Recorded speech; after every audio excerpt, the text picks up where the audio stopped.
da obra Doutrina e Vida, Francisco Cândido Xavier, Espíritos Diversos, sob o título Exortação Fraterna, uma mensagem de Amaral Ornelas.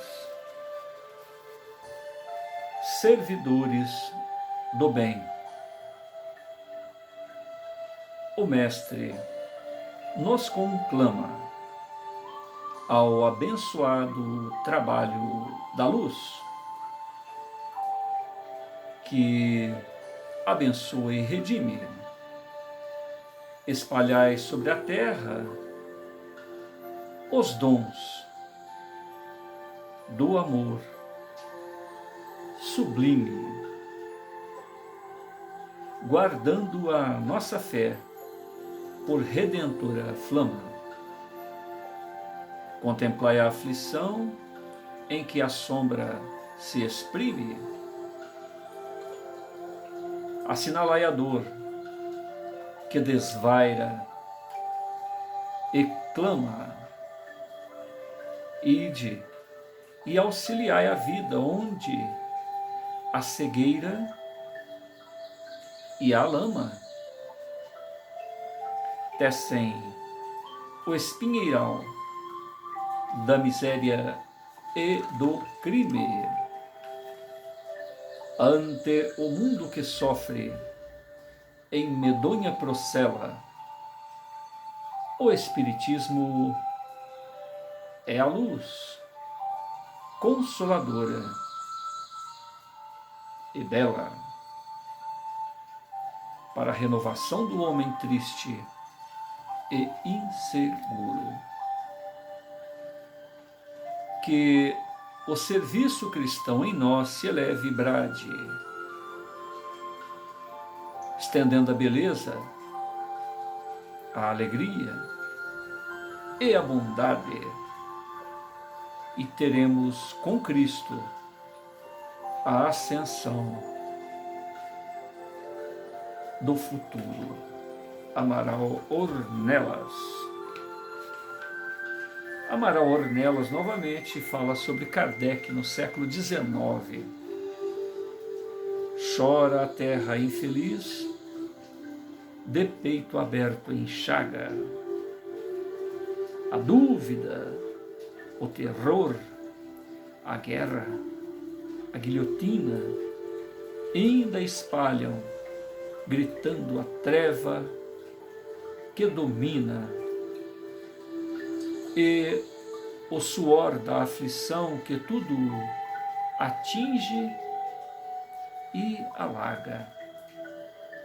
Desvairada na sombra, a razão desatina, nega a filosofia, a ciência divaga, e a fé perde a visão, como a luz que se apaga entre a maldade humana e a bondade divina. É a noite que se alonga ao temporal violento. É a loucura, a miséria, a dor do pensamento. E em toda parte, o mundo é pávida cratera, mas Kardec é chamado ao torvelínio insano, e revivendo a luz do Cristo soberano, acende no horizonte o sol da nova era.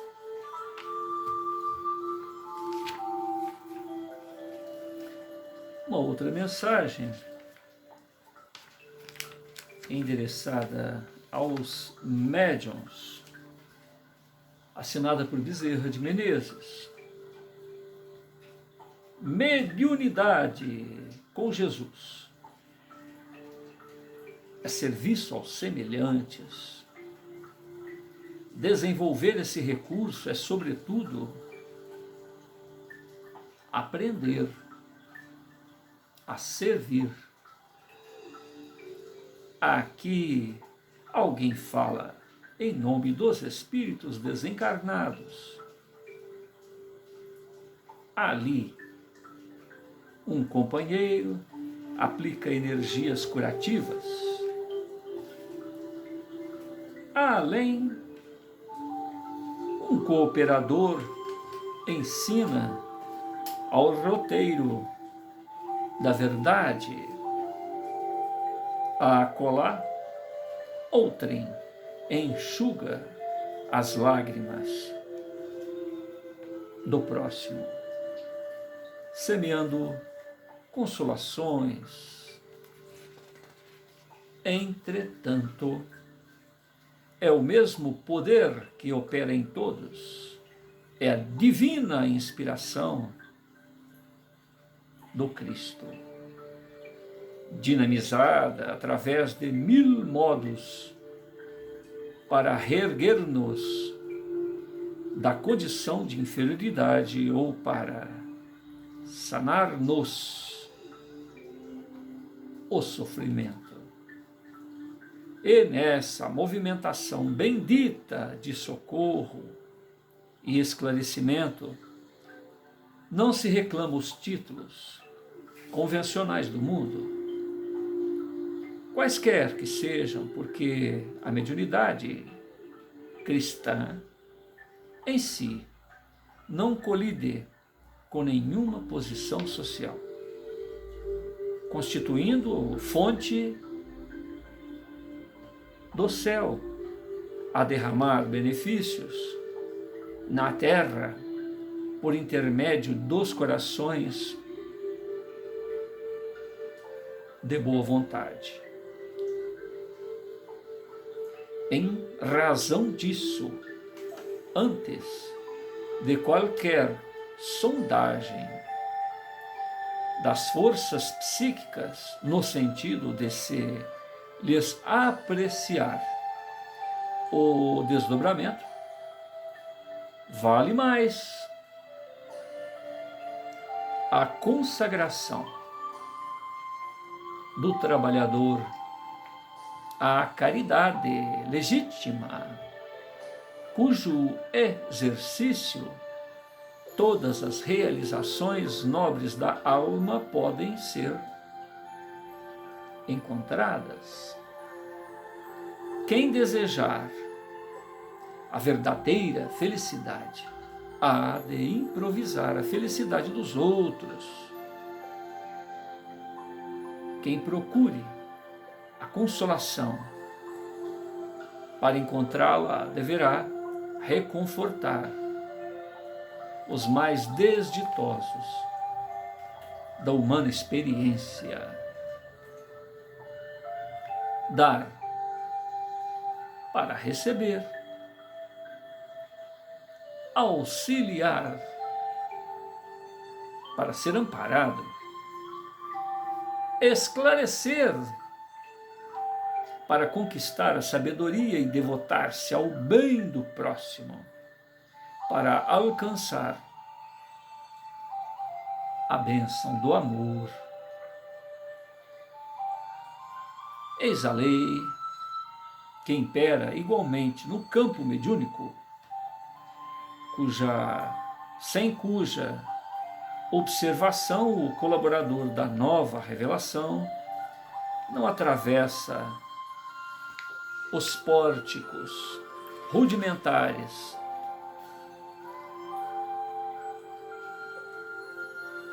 de noções da vida imperecível. Espírito algum constituirá a escada de ascensão sem atender a determinações do auxílio mútuo.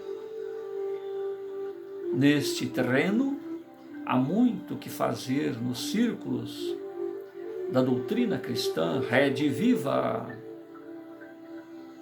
porque não basta ser médium para honrar-se alguém com as vantagens da luz, tanto quanto não vale possuir uma charrua perfeita sem a aplicação respectiva no esforço da sementeira, a tarefa pede fortaleza no serviço com raciocínio no sentimento. Fortaleza no serviço com raciocínio no sentimento. Sem maturidade para superar a desaprovação provisória da ignorância e da incompreensão, e sem as fibras harmoniosas do carinho fraterno para socorrê-las com espírito de solidariedade real, é quase impraticável a jornada para a frente. Os golpes da sombra martelam o trabalho iluminativo da mente por todos os flancos e preciso se torna ao instrumento humano da verdade armar-se convenientemente na fé viva, aplicada, transparente, sincera e na boa vontade incessante, a fim de satisfazer aos imperativos do ministério a que foi convocado. Age assim com isenção de desânimo, sem desalento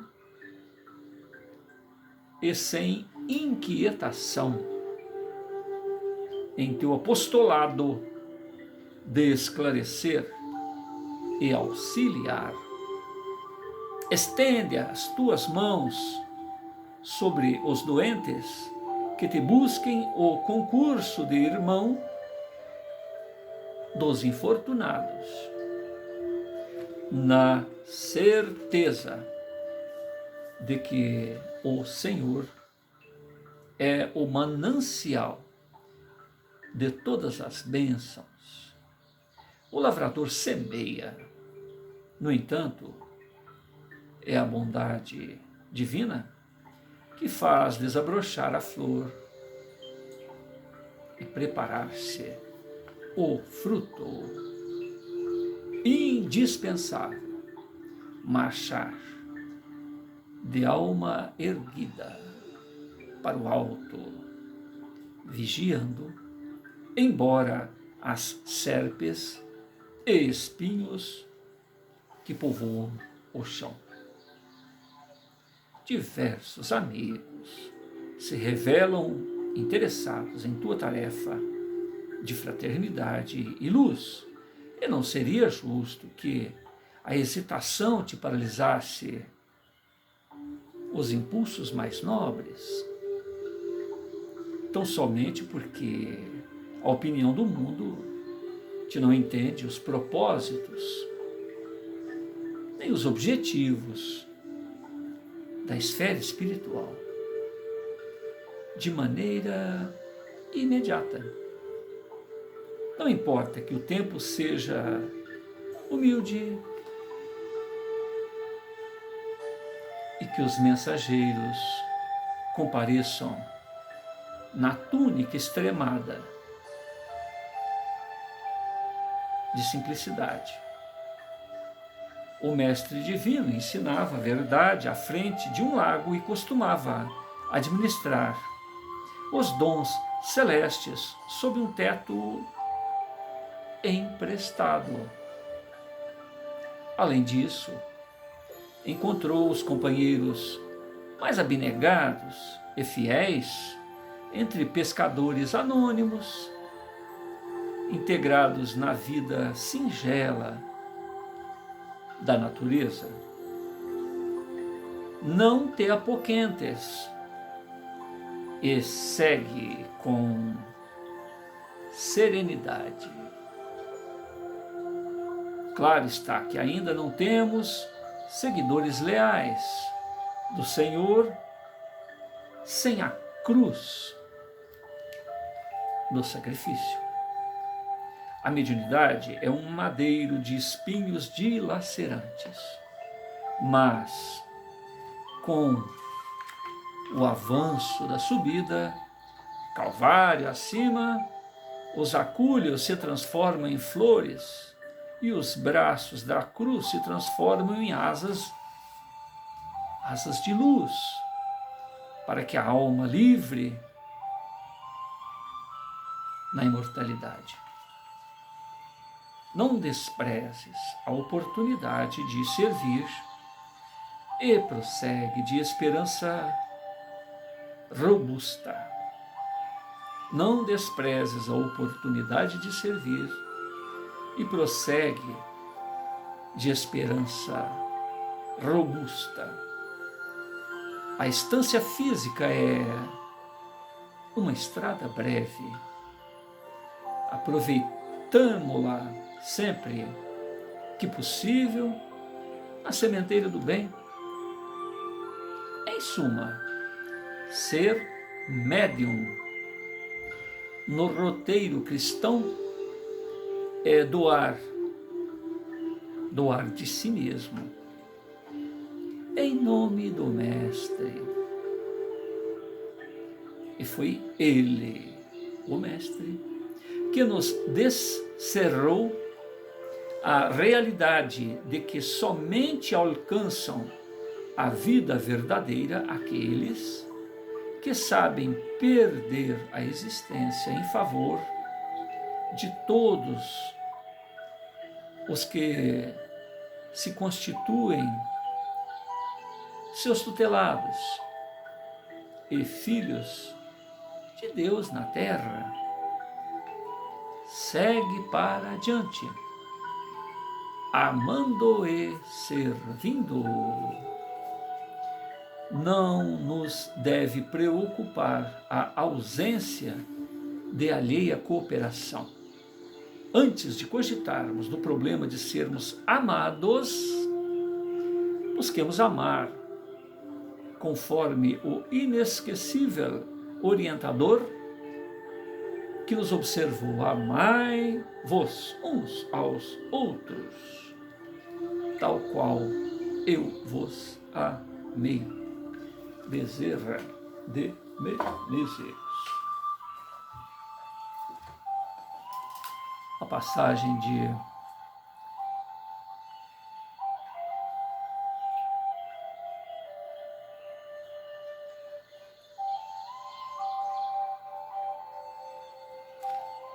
o Evangelho segundo o Espiritismo, capítulo 4. Ninguém pode ver o reino de Deus se não nascer de novo. Faz um comentário sobre ressurreição e reencarnação.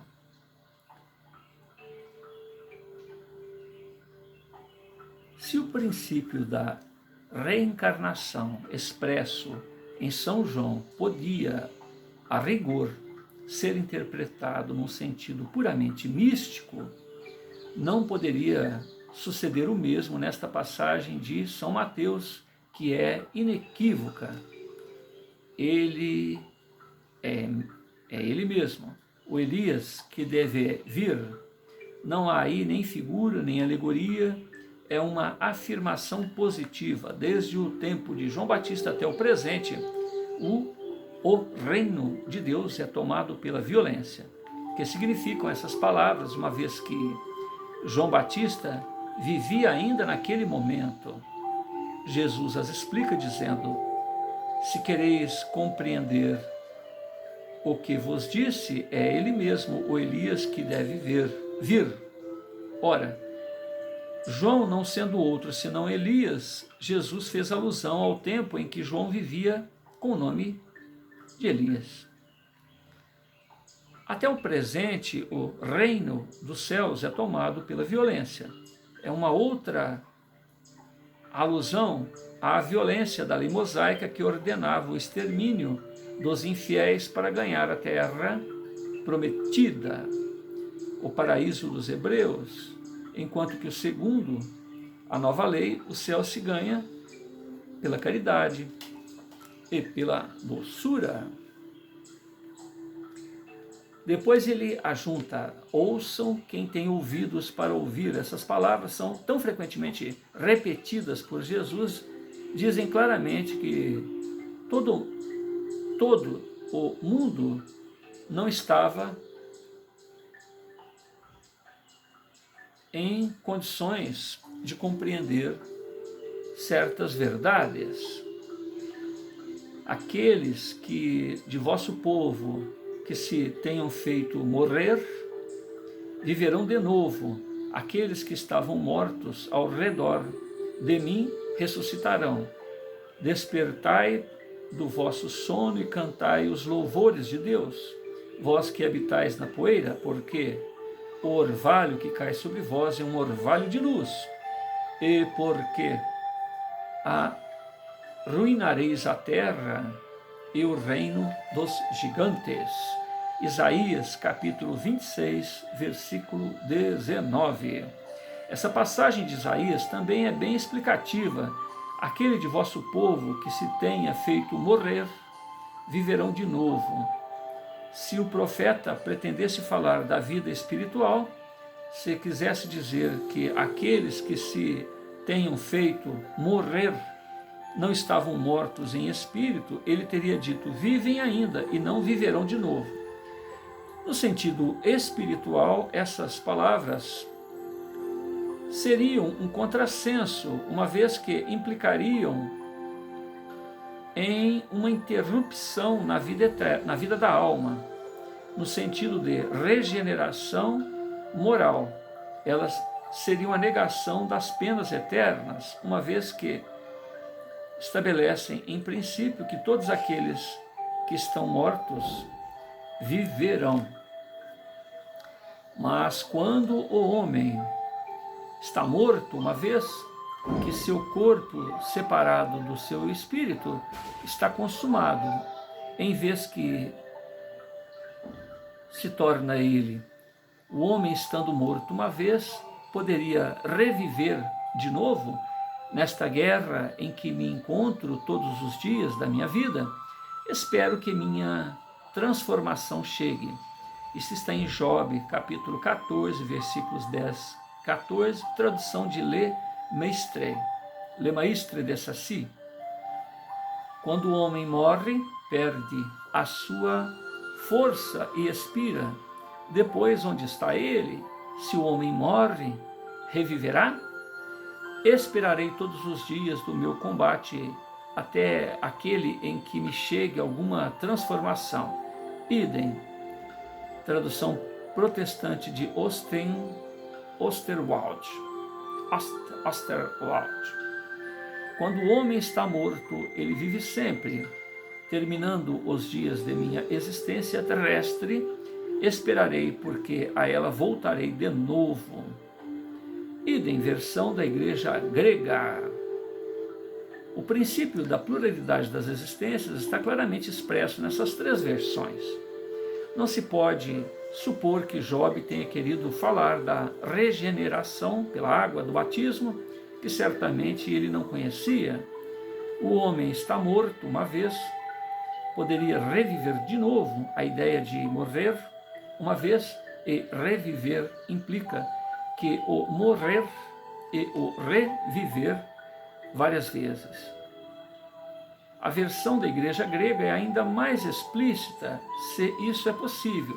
Terminando o dia de minha existência terrestre, esperarei, porque a ela retornarei. Quer dizer, eu retornarei ou eu tornarei à existência terrestre. Isto é tão claro como se alguém dissesse: eu saio de minha casa, mas a ela retornarei. Nesta guerra em que me encontro todos os dias da minha vida, espero minha transformação chegue. Job, evidentemente, quer falar da luta que sustenta contra as misérias da vida, ele espera a sua transformação, quer dizer, se resigna. Na versão grega, eu esperarei, parece antes se aplicar à nova existência. Quando minha existência terrestre se findar, eu esperarei, porque a ela retornarei. Job parecia se colocar depois de sua morte, no intervalo que separa uma existência a outra, e diz que ali ele esperará seu retorno. Não é, pois, duvidoso que, sob o nome de ressurreição, o princípio da reencarnação era uma crença fundamental dos judeus, que ele foi confirmado por Jesus, pelos profetas, de maneira formal, de onde se segue que negar a ressurreição é negar as palavras do Cristo. Negar a reencarnação é negar as palavras do Cristo. Essas palavras constituirão um dia autoridade sobre esse ponto, como sobre muitos outros, quando forem meditadas sem preconceitos. Mas essa autoridade que, do ponto de vista religioso, vem se acrescentar do ponto de vista filosófico e das provas que resultam da observação dos fatos, quando se quer remontar dos efeitos à causa. A reencarnação aparece como uma necessidade absoluta, como uma condição inerente à humanidade, numa palavra, como uma lei natural. Ela se revela por seus resultados, de um modo, pode-se dizer, material, como o motor escondido que revela pelo movimento, que se revela pelo movimento. Só ela pode dizer ao homem de onde vem, para onde vai, por que está na terra. Por que está na terra. E justificar todas as anomalias, injustiças aparentes que a vida apresenta. Sem o princípio da preexistência da alma e da pluralidade das existências, a maior parte das máximas do Evangelho são ininteligíveis. Por isso, deram lugar a interpretações tão contraditórias. Esse princípio é a chave que lhe deve restituir seu verdadeiro sentido. Vou fazer um segundo bloco.